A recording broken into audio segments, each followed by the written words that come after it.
Hello, it's Neil Getz. It's 12th of January. It's pretty chilly, and today I'm at Deer Park. So this is my first visit here to the Stone Circle, and I'll just have a wee look round it. Currently, the Stone Circle is 3 standing stones and 2 fallen stones. So let's have a wee look at it just to get a bit of topography. I'm standing sort of in between the 3 stones, pretty much looking to the sun trying to come through the clouds to the south there. There's a river running by. If I turn to the north, there's the main river there. Open fields, fairly flat. Nothing too much. We're certainly not on a hill or a rise or anything, but we seem to be in between rivers. Fairly heavily forested, but there's no kind of hills to talk about. We're certainly not on top of one. And the sketches from Coles and other archaeologists would say that this is on a little bit of a rise, which it is. There's a little bit of a rise. There's probably evidence of a cairn, and there's a cairn pit just back there. But we'll just go and have a quick look at it. And that's pretty much the size of the site. It's a cairn pit or a pit. Slight rise up here, up to the stones. And we'll do a quick walk through of them. So this is identified in the documentation as Stone 1. So if I stand on the outside of the circle of the site, it's pretty much up to my eye level here.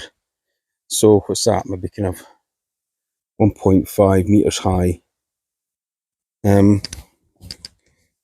It's slabbish. It's maybe a bit triangular, a bit pointed at this end.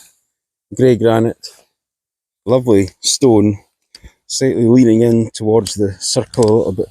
Nice grain on it there. Lovely stone. So that's number 1. And then round to number 2, which seems to be a wee bit more of a higgledy-piggledy. There's kind of flat sides to it. If I stand on the outside of a circle, it's just up to my head height, so maybe kind of more like 1.6. It looks like it's had a few scalps or damage. Maybe a bit of kind of crack down there. Not far off the bulk of number 1 though. I mean, it's that kind of size. Big chunks out of it, which is not to really be surprised with being in a kind of forested area.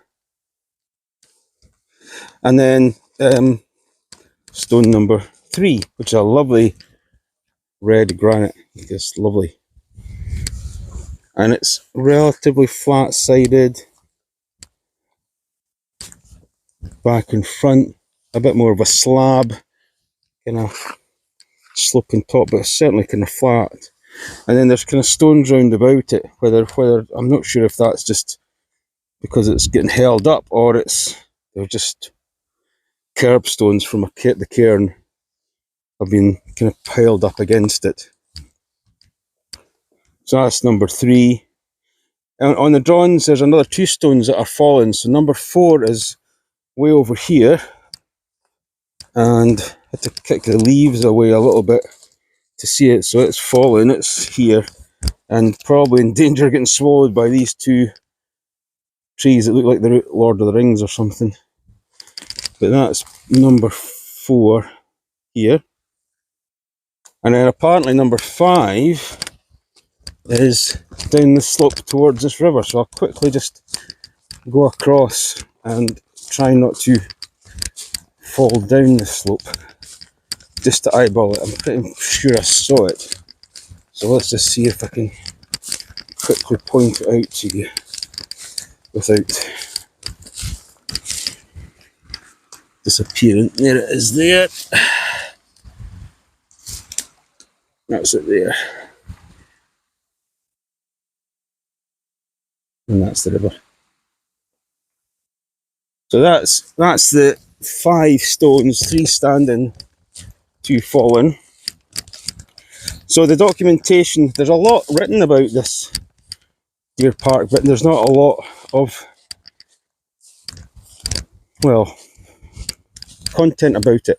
So in 1760 odds, apparently there's a bit of documentation that suggests there's maybe stone 4 and stone 5 were originally standing and made more of a circle, perhaps. Hard to tell. It was a written documentation rather than a sketch.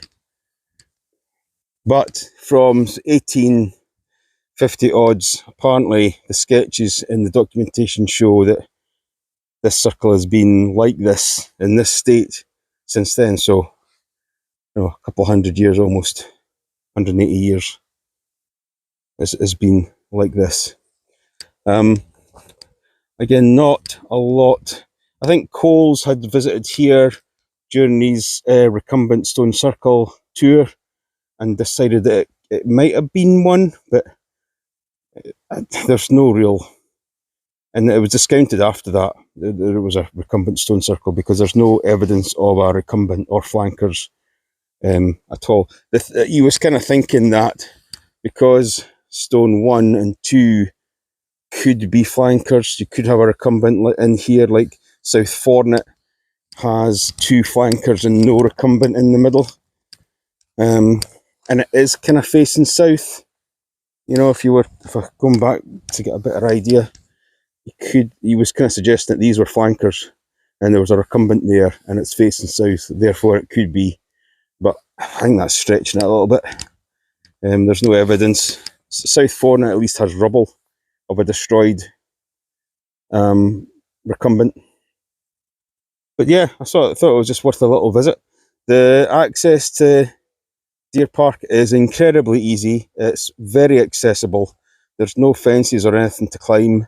The road just goes along here, just about where my finger is across there. There's a very generous lay-by, a really nice high red gate for, I guess, for protecting against like deer getting onto the road. And there's a slidey gate, a full-sized adult slidey gate at the left-hand side of it, which I might put at the end of this video so you can see how easy it is. It's a nice dirt track all the way along here, a footpath all the way up. No bother. And it would be lovely in summer for a visit, for sure. But I hope you've enjoyed that little look around Deer Park. Thanks very much.